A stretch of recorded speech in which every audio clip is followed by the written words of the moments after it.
Sekarang mari kita pahami batas-batasnya cinta diri. Cinta diri itu baik, cinta diri itu penting, cinta diri itu kuncinya kebahagiaan, cinta diri itu kunci kesuksesan hidup kita. Tapi hati-hati, ada batasnya juga. Ini saya ambilkan beberapa pikiran para filosof tentang batasnya cinta diri. Biar kita tidak keliru. Yang pertama dari Aristoteles, termasuk sesepuhnya para filosof. Cinta diri itu kalau dalam istilahnya Aristoteles namanya philautia. Ini teman-teman boleh buka bukunya Etikanya Aristoteles. Buku 9 bab 8. Ini tentang philautia. Kata Aristoteles, mencintai diri untuk mencapai keuntungan pribadi yang tidak beralasan itu buruk. Tetapi mereka yang mencintai diri untuk mencapai prinsip-prinsip yang baik adalah jenis kebaikan terbaik. Meskipun kata Aristoteles, jenis cinta diri yang pertama ini yang sering ada dalam diri kita. Jadi cinta diri itu kalau targetnya adalah kesenangan pribadi saja, keuntungan pribadi saja, ini negatif kata Aristoteles. Cinta diri yang baik itu targetnya tidak hanya biar aku senang, biar aku nyaman, tapi juga untuk kebaikan selanjutnya. Misalnya, aku mencintai diriku biar aku percaya diri. Kalau aku percaya diri, aku bisa memberi manfaat banyak. Tidak hanya untuk diriku, tapi juga untuk lingkungan sekeliling. Nah, jadi ini targetnya adalah kebajikan selanjutnya. Tadi kan cinta diri itu diposisikan sebagai dasarnya semua kebaikan. Karena berawal dari diri kita. Maka tujuan dan targetnya tidak boleh untuk kepentingan-kepentingan sesaat atau keuntungan yang pribadi saja. Tapi harus untuk kebaikan selanjutnya. Dan itulah kebaikan yang terbaik, kata Aristoteles.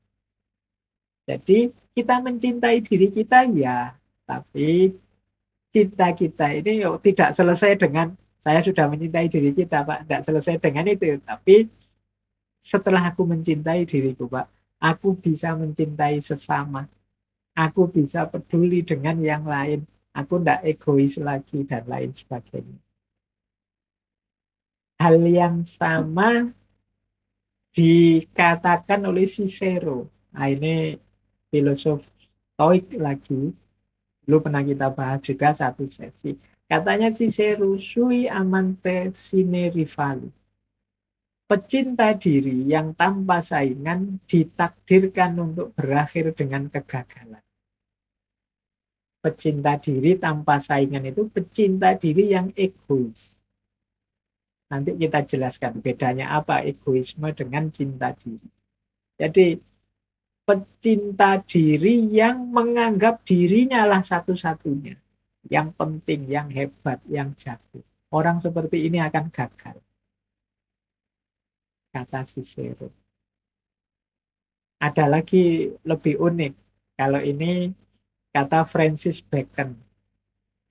Kata Francis Bacon, pecinta diri yang ekstrim itu seperti orang yang membakar rumah hanya untuk membakar sebutir telur. Jadi misalnya kita ingin bakar telur atau kalau di Jawa mungkin bukan telur, bakar singkong apa bakar itu. Loh, yang kita pakai untuk bakar singkong tadi itu rumah kita. Ini analogi dari Francis Bacon. Orang yang seperti ini apa? Pecinta diri yang ekstrim. Jadi hanya mencari keuntungan dirinya sendiri dan tidak peduli lingkungan sekelilingnya. Ini seperti orang yang bakar singkong dengan bahan bakar rumahnya sendiri. Ini jelasnya apa? Nanti dijelaskan oleh Erich Fromm. Kata Erich Fromm, cinta diri sendiri itu berlawanan dengan mementingkan dirinya sendiri. Orang yang mementingkan diri sendiri, mengabaikan orang lain, itu menunjukkan sebenarnya dia tidak mencintai dirinya sendiri. Mengapa? Karena ia tidak tahu dorongan eksistensial dirinya untuk mencintai. Ia hanya menutupi dan mengkompensasi kegagalannya untuk memahami dirinya secara benar.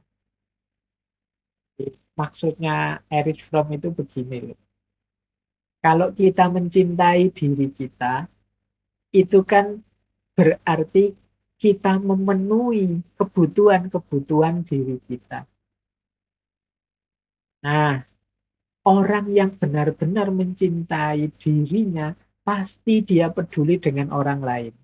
Mengapa? Karena dalam diri kita yang fitrah, yang asli, original, itu ada dorongan untuk hidup bersama yang lain, untuk peduli pada yang lain. Justru kalau orang itu egois, hanya mikir dirinya, sebenarnya dia belum mencintai dirinya. Mengapa? Kalau dia mencintai dirinya, dia akan memenuhi tuntutan jiwanya, tuntutan dirinya untuk juga peduli dan mencintai yang lain. Kalau dia hanya mikir dirinya, itu kata Erikson, sebenarnya dia sedang menutupi kegagalannya untuk memahami dirinya secara benar. Berarti dia belum paham tentang dirinya. Kalau dia paham, dia akan tahu bahwa dalam dirinya ada dorongan untuk mencintai yang lain. Dalam dirinya ada dorongan untuk peduli pada yang lain. Jadi kalau ada orang kok egois sekali dan mengatasnamakan cinta diri, itu sebenarnya dia tidak mencintai dirinya. Karena tuntutan dari dalam dirinya untuk peduli pada yang lain tidak dia pedulikan. Berarti dia belum mencintai diri. Nah, jadi ini penting dijadikan batas dari cinta diri. Jadi cinta diri bukan berarti egoisme. Orang yang hanya mikir kepentingannya, tidak peduli kepentingan orang lain. Tapi orang justru buahnya cinta diri adalah kepedulian pada yang lain. Karena diri kita ini secara fitri ada dorongan untuk hidup bersama yang lain, berbagi dan mencintai yang lain. Inilah batas cinta diri. Teman-teman sudah bisa mulai menangkap bahwa orang tidak mungkin bisa mencintai yang lain sebelum dia mencintai dirinya sendiri. Karena kalau kita mencintai diri kita, kita akan memenuhi dorongan-dorongan jiwa, tuntutan-tuntutan jiwa, antara lain tuntutan dan dorongan untuk mencintai sesama. Nah, baik, kita lanjutkan. Nah, ini strategi-strategi. Kalau ini sudah tips and triknya. Yang pertama, untuk kita bisa mencintai diri. Jadilah pribadi yang memaafkan. Termasuk memaafkan diri kita sendiri. Lupakan masa lalu dan mari kita cek deh itu apa sih yang tidak bisa aku maafkan sampai hari ini. Nah, kalau saya Pak tidak bisa memaafkan ini, tidak bisa memaafkan itu. Nah, itu kan ketemu sekarang. Kalau sudah ketemu, kita tahu, oh ini ternyata yang memenjarakanku dalam kebencian, dalam ketakutan. Saatnya sekarang aku maafkan. Nah, ini awal. Jadi mencari penyakitnya seperti itu. Pak, saya itu sudah memaafkan kok Pak, tapi rasanya kok masih belum bisa menerima diri saya sepenuhnya. Coba deh sekarang diteliti lagi. Apa yang sampai hari ini membuatmu masih takut, masih benci, masih tidak puas dengan diri. Kalau sudah ketemu, saya itu Pak, orangnya males Pak. Saya itu Pak, orangnya kalau sudah punya rencana malah saya tunda-tunda. Saya itu Pak. Nah, sudah ya. Yang kemarin-kemarin ketika kalian males, suka menunda-nunda, lupakan. Ayo dimulai yang baru, berarti saatnya jangan males dan jangan menunda-nunda. Nah, ini jalan untuk kita bisa mulai mencintai Aduh, diri aduh, aduh. kita sendiri. Jadi, langkah pertamanya itu. Jadi, mari memaafkan yang lama. Kita maklumi yang lama, kita perbaiki. Itu strategi pertama. Yang kedua, ya berbuat baik untuk diri kita sendiri. Ini ada satu quote yang bagus. If there is no love for yourself, you are like an empty teapot. If it is empty, you have no tea to fill all the cups on the table. Kalau engkau tidak punya cinta untuk dirimu, engkau seperti teko nyateh yang kosong. Seperti ceret, seperti teko yang kosong. Kalau teko itu kosong, ya enggak ada isi tehnya, ya enggak ada yang bisa kita tuangkan ke all the cups on the table. Ke semua gelas yang ada, semua cangkir yang ada di meja. Jadi kalau kita tidak mengisi diri kita dengan cinta kepada diri kita, berarti dalam diri kita tidak ada cintanya. Kalau tidak ada cintanya, seperti teko, seperti eh, ceret, seperti apalagi wadah yang kosong. Kalau kosong tidak bisa berbagi. Kalau kita ingin berbagi kasih, berbagi sayang, sharing dengan sesama, ayo kita isi diri kita dengan cinta. Cinta untuk diri kita. Dari situlah akan melimpah keluar cinta untuk yang lain.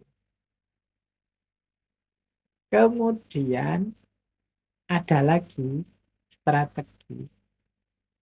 Ambillah kendali atas hidup kita.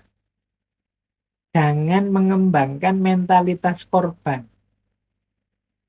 Kita ini sering, kalau hari ini ya kita sering pakai istilah playing victim. Playing victim itu untuk menutupi kesalahan kita, kita nuding orang lain yang salah. Atau kondisi tertentu yang salah. Wah, ini gara-gara jaringan, Pak. Makanya saya tidak lulus kemarin ujian. Putus-putus, tidak terdengar suaranya, misalnya. Ini biasanya kita yang sebenarnya gagal, tapi kita playing victim. Kita salahkan jaringannya, kita salahkan dosennya saja. Masa ngasih soal kok tidak pernah disampaikan, sudah diujikan. Pokoknya kita, kegagalan kita timpakan pada orang lain. Kita lupa bahwa sepenuhnya kendali hidup itu ada di tangan kita. Jadi jangan mengembangkan mentalitas korban. Jangan playing victim tadi, memposisikan diri sebagai korban. Ayo kita kendalikan sendiri hidup kita. Kalau memang keliru, tidak pas, kita akui, kemudian kita perbaiki. Kita terima bahwa kemarin saya salah. Sudah yang lalu jadi pelajaran, sekarang saatnya memperbaiki diri. Nah, ini akan membuat kita bisa mencintai diri kita. Kalau kita playing victim tadi, mungkin kelihatannya kita tidak bersalah atau kelihatannya uh, orang menganggap kita tidak bersalah. Tapi kita tidak bisa menipu diri kita bahwa sebenarnya ya kita ini sebenarnya memang keliru. Kita ini sebenarnya memang gagal. Jadi ketika kita playing victim itu sebenarnya kita melarikan diri dari diri kita sendiri. Tidak mau secara objektif mengakui situasi yang terjadi. Kalau memang kita melarikan diri, ya problemnya tidak terselesaikan. Kita tidak jadi lebih baik. Sementara kita tetap juga akhirnya akan benci dengan diri kita. Wong kita tahu bahwa yang gagal itu ya kita. Jadi ketika kita tidak mengakui, melarikan diri, pada akhirnya ya kita jadi korban beneran. Korban dari diri kita sendiri. Nah, strategi yang keempat, mari kita melakukan apapun sesuai kebutuhan. tidak harus sesuai keinginan. Nah, biasanya orang itu yang keinginannya tak terbatas, sulit untuk bahagia. Orang yang tidak bahagia, ya orang yang tidak puas dengan dirinya. Mengapa engkau tidak puas dengan dirimu? Biasanya karena target ini, target itu tidak terpenuhi. Kenapa tidak terpenuhi? Bisa jadi karena keinginan kita yang tidak terkendali. Kita tidak bisa ngukur kebutuhan kita. Misalnya, kebutuhan itu, kita lapar itu kan cuma butuh makan dan kenyang. Urusan menunya apa, itu urusan keinginan. Kalau kita tidak bisa mengendalikan keinginan, itu makan ya harus di restoran ini, menu yang mahal ini, itu. Sementara harusnya kalau memenuhi kebutuhan, itu di angkringan saja ya cukup. Pakai nasi kucing saja ya sudah bisa kenyang. 2 bungkus, 3 bungkus itu sudah kenyang itu pakai nasi kucing. Tapi kan kita tidak sekedar mengejar kebutuhan, mengejar keinginan. Akhirnya ketika keinginan tidak terpenuhi, kita kecewa dengan diri kita. Karena kita kecewa, ya sulit kita bisa cinta pada diri kita. Makanya itu ditulis hanya sedikit orang yang bisa bahagia dengan yang mereka miliki. Mereka inginnya selalu lebih. Ini namanya nuruti keinginan. Makan itu kebutuhan kan. Kebutuhan itu urusan perut. Tapi kalau keinginan ini urusan mulut. Wah, menunya inilah selera saya ini, kesukaan saya ini. Itu keinginan itu ngurusi. Kalau bahasa Jawanya nggugu karepe untu. Jadi mengikuti keinginannya gigi dan lidah. Padahal kalau sudah lewat garis lidah itu ya makanan apa saja ya sama. Jadi apakah makanan yang mahal ataukah makanan murah, kalau sudah masuk kerongkongan, masuk perut itu ya perlakuannya sama. Tapi kan kita sering lebih fokus untuk mengikuti keinginannya mulut dan lidah. Ini yang sering membuat kita tidak puas terhadap hidup kita. Kita diburu-buru, dikejar-kejar oleh keinginan demi keinginan. Akhirnya sulit mencintai diri. Nah, tips lagi yang kelima, kita istiqomahkan. Nah, karena ini cinta diri ini kan kualifikasi mental sebenarnya. Berarti apa? Agar benar-benar cinta itu tumbuh, yuk kita ulang-ulang. Kita perbaiki terus-menerus. Kalau bahasa agamanya kita istiqomahi. Kita sayang diri kita terus, kita cintai diri kita terus. Nanti dia sudah jadi karakter. Perilaku kita akan terbentuk semacam itu. Jadi perbaikan diri yang terus-menerus. Ini namanya strategic self-love. Bagaimana kita mencintai diri. Mari kita cermati beberapa perbedaan. Teman-teman mungkin sering dengar ya istilah narsis. Nah, ada yang menerjemahkan narsis itu ya cinta diri itu, Pak. Enggak, jauh bedanya antara narsis dengan cinta diri. Ya nama narsis ini kan diambil dari nama tokoh dalam mitologi Yunani, Narsissus. Ini seorang anak muda, kalau dalam mitologi Yunani itu, yang gantengnya luar biasa. Tapi dia kena kutukan. Bahwa kutukannya apa? Kalau dia berkaca dan melihat betapa tampannya dirinya, dia akan terpesona dengan dirinya sendiri dan tidak akan berani berpaling dari dirinya. Ini narsissus. Jadi dalam ceritanya dia ini terus satu ketika melihat wajahnya di air, di telaga. Dari pinggir telaga dia lihat wajahnya. Begitu lihat betapa dirinya ini sangat tampan, betapa dirinya sangat rupawan, wah dia terpesona sendiri dengan dirinya. Jadi terus dia tidak berani noleh lihat wajahnya terus saking kagumnya. Pokoknya Ya enggak tahu apa ada di antara teman-teman sini kalau pas berkaca itu terus kagum sekali dengan aku kok cakep banget ya, aku kok ganteng, aku ini kok cantiknya luar biasa. Terus saking terpakunya melongo saja di kaca. Nah, ini yang dialami oleh Narcissus itu begitu. Jadi dia terkagum-kagum dengan dirinya sendiri sampai kemudian terpaku di situ, tidak pindah-pindah.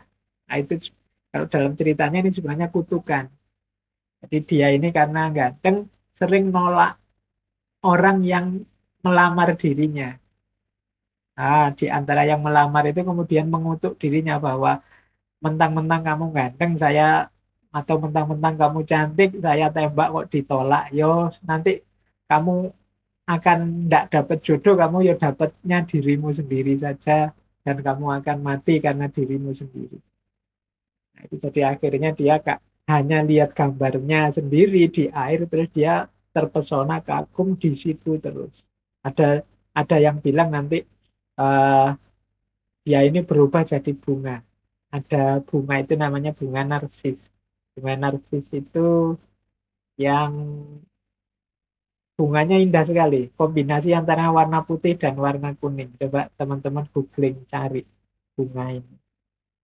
Nah, akhirnya apa? Orang yang mengagumi dirinya secara berlebihan disebut narsis.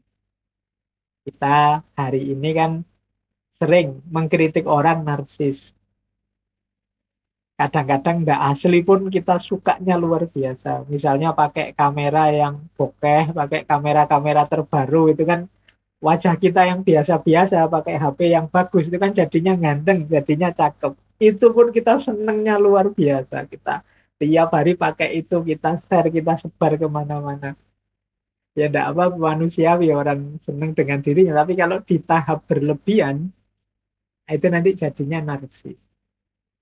Jadi dirinya narsis itu mengagumi diri secara berlebihan, menganggap dirinya paling penting, ingin selalu dikagumi dan jadi pusat perhatian, sensitif kalau dikritik.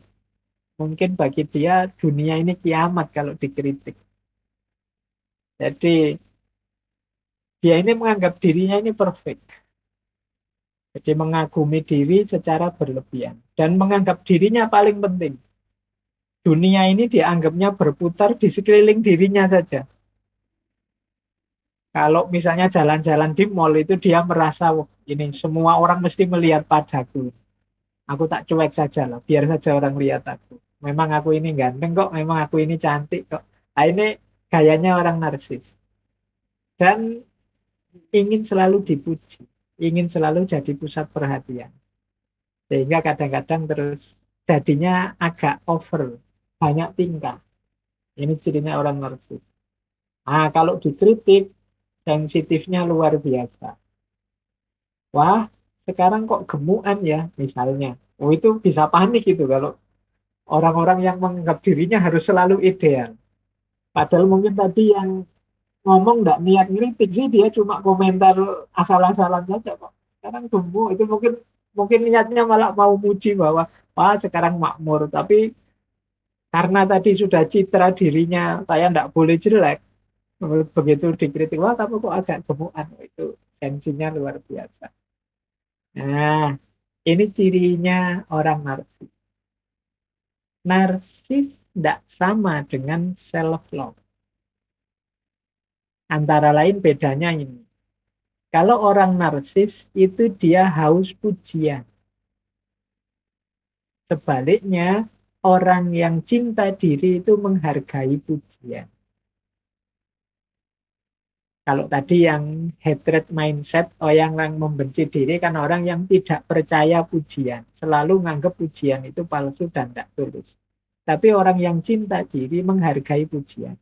Terima kasih sudah memuji saya meskipun saya tahu saya banyak kekurangannya. Nah, ini gayanya orang yang self love. Tapi kalau orang narsis dia lapar akan pinginnya dipuji terus. Kalau tidak ada yang muji, dia akan melakukan apapun untuk membuat orang muji dia. Entah mungkin bikin foto-foto atau melakukan aktivitas kegiatan apapun. Nah ini nanti. Kalau hari ini sih media untuk orang bisa narsis kan banyak. Teman-teman punya Facebook, Instagram, Twitter, TikTok, dan lain sebagainya. Jadi hati-hati, orang itu bangga dengan dirinya, normal. Tapi nanti level narsis tertentu ada jenis gangguan jiwa. Ini namanya narcissistic disorder. Kalau ini sudah butuh psikiater. Nah, ciri narsis yang kedua tidak bisa dikritik.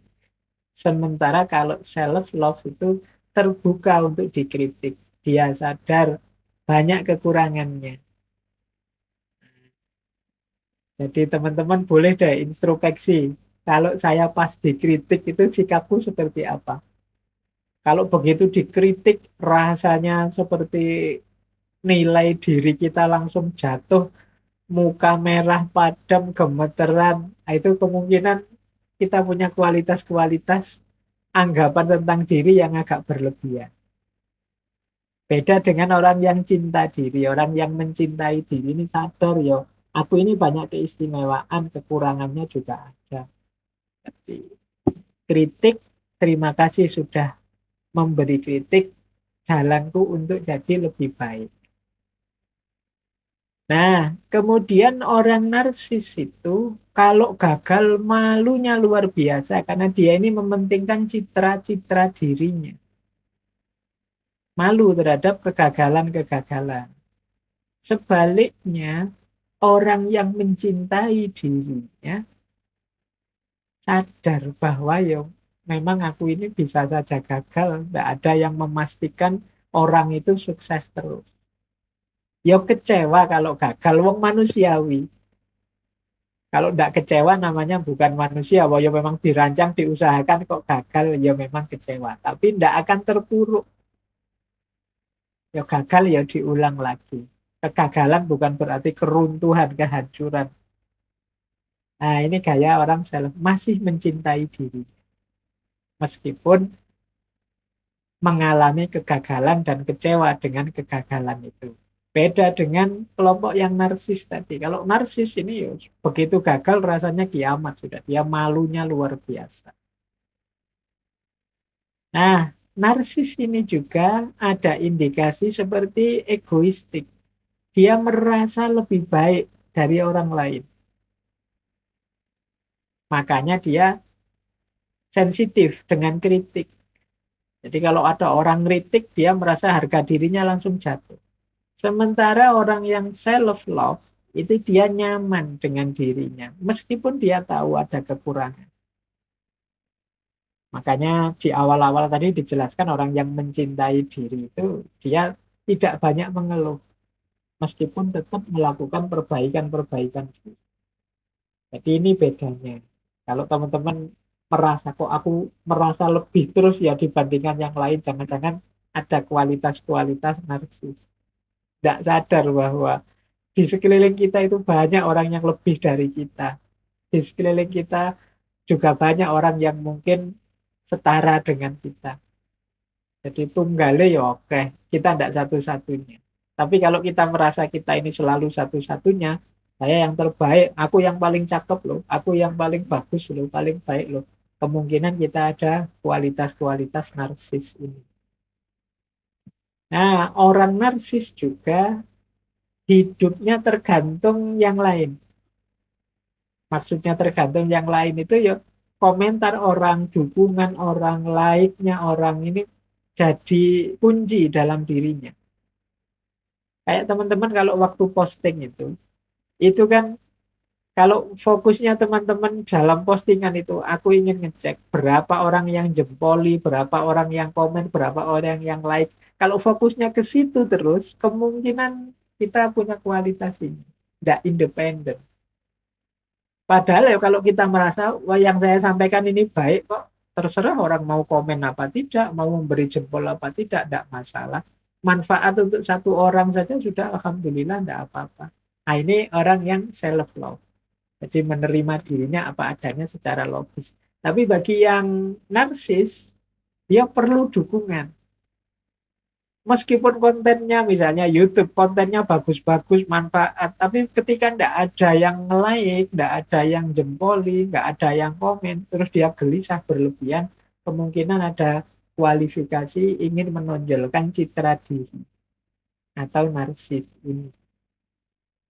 Jadi, ini dekat sebenarnya, tapi ya dalam narsisisme ada aspek berlebihan. Jadi, antara mencintai diri dengan mengagumi diri secara berlebihan. Antara self esteem, bangga terhadap dirinya dengan menganggap dirinya orang yang paling penting. Antara bersyukur karena banyak nikmat, banyak anugerah dari Tuhan, dari Allah, dengan ingin selalu dikagumi, ingin selalu jadi pusat perhatian. Antara sadar sehingga mau dikritik dengan sensitif tidak mau dikritik. Inilah beda-bedanya orang narsis dengan orang yang mencintai diri. Akan teman-teman nanti masing-masing ngukur levelku di medsos ini masih level normal orang yang mencintai dirinya ataukah orang yang sudah jatuh pada narsis. Baik, kita lanjutkan waktunya. Nah, ini ada tips lagi yang menarik agar kita bisa mencintai diri kita. Ada tips begini, perhatikan yang engkau rasakan. Perasaan itu seperti anak-anak. Mereka membutuhkan perhatian. Mereka hanya mencoba memberi kita pesan tentang diri kita sendiri. Ketika kita mengakui perasaan kita, mereka mendapatkan perhatian yang mereka butuhkan, lalu ayo kembali ke akal sehat, perspektif yang sesuai. Nah, ini strategi tadi ya untuk biar tidak terjebak keinginan atau mengikuti rasa yang tidak normal dan lain sebagainya. Kita ini kan dalam hidup kadang-kadang ingin macam-macam, merasakan macam-macam. Rasa kecewa, rasa gelisah, ingin ini, ingin itu. Di antara cara mencintai apa? Akui itu. Jadi kalau di sini kan disebut perasaan itu seperti anak-anak. Sebenarnya mereka itu butuh perhatian. Mari kita perhatikan diri kita dengan segala keinginan, kebutuhan, perasaan. Kalau sedang kecewa, akui, wah aku ini sedang kecewa. Kalau sedih, akui, aku ini sedang sedih. Kalau memang tidak suka, akui, aku tidak suka yang seperti itu. Nah ini namanya kita memberi perhatian. Kita akui, kita perhatikan kondisi objektif diri kita. Kalau sudah mengakui, saatnya akal sehatnya digunakan. Aku tidak suka sama Pak Guru itu kalau menjelaskan bulat, ruwet misalnya. Nah, kita akui ketidaksukaan kita. Tapi setelah itu, yuk kembali ke akal sehat. Tapi kan beliau ya guru, seperti apapun jasanya besar terhadap aku. Nah, berarti ketidaksukaanku itu ya nanti cara memanifestasikannya tidak boleh sembarangan. Tetap sesuai dengan akal sehat. Ini jalan hidup yang memudahkan kita mencintai diri kita. Sering-sering kita itu tidak mengakui, tidak objektif terhadap kondisi jiwa kita, terhadap perasaan kita. Sehingga ya kalau tidak diakui akhirnya ya dia bergeraknya liar. Aku sebenarnya suka loh sama orang itu, sayangnya orang itu punya suami. Nah itu kan diakui, tapi terus ya sudah nggak dilanjutkan orang punya suami, akal sehatnya jalan. Tapi perasaan ini diakui sehingga mudah dikendalikan. Ini enggak boleh, ini enggak boleh. Nah, itu kan dikendalikan karena kita akui keberadaannya. Nah, jadi ini strategi yang pertama. Kita akui, kita perhatikan apa yang kita rasakan. Kalau sudah diperhatikan, kembali ke perspektif yang sesuai, kembali ke akal sehat. Nah, ini penting bagi kita agar hidup tetap terarah tapi tidak kecewa dengan diri kita sendiri. Penting mungkin kita juga harus melatih membiasakan diri untuk bersyukur. Hidup kita itu sebenarnya penuh dengan hal-hal yang positif. Bahkan dalam segala yang kita anggap negatif. Kalau dalam diksi agama itu ada istilah segala sesuatu ada hikmahnya. Nah, berarti apa? Ada manfaatnya. Alhamdulillah ya Allah, aku dapat masalah ini. Akhirnya aku paham caranya. Aku ngerti cara mengatasinya. Nah, itu kan syukur. Alhamdulillah aku kemarin kena sakit COVID.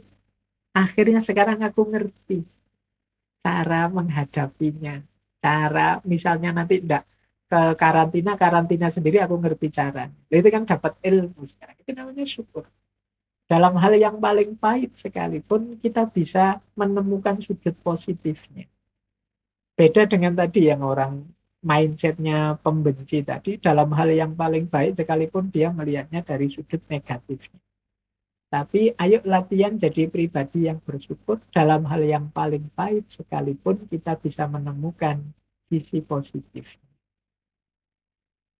Nah, selanjutnya penting juga pergaulan kita. Yuk kita cari teman-teman orang-orang yang setipe dengan kita, yang suportif, yang peduli. Kalau kita ingin jadi pribadi yang bersyukur, cari teman-teman yang memang karakternya karakter suka bersyukur. Kalau kita ingin teman-teman yang mencintai diri, ya sesama teman yang mencintai diri akan mudah suportif, peduli. Lingkungan juga menentukan. Orang itu kadang-kadang punya teman apa, seperti itulah dia terbentuk. Aslinya pendiam sih, tapi kok kebetulan kuliah di Jogja, satu kos dengan teman yang cerewet semua. Itu biasanya terus secara tidak sadar terpengaruh ikut banyak omong. Lingkungan sekeliling, teman juga menentukan. Terus self reward. Nah, boleh untuk menyemangati kebaikan-kebaikan cinta diri tadi, teman-teman memberi hadiah untuk dirinya sendiri. Kalau aku meningkat lebih baik, aku jadi ini atau aku meraih ini, meraih itu, sukses di sini, sukses di situ, aku akan memberi hadiah diriku ini.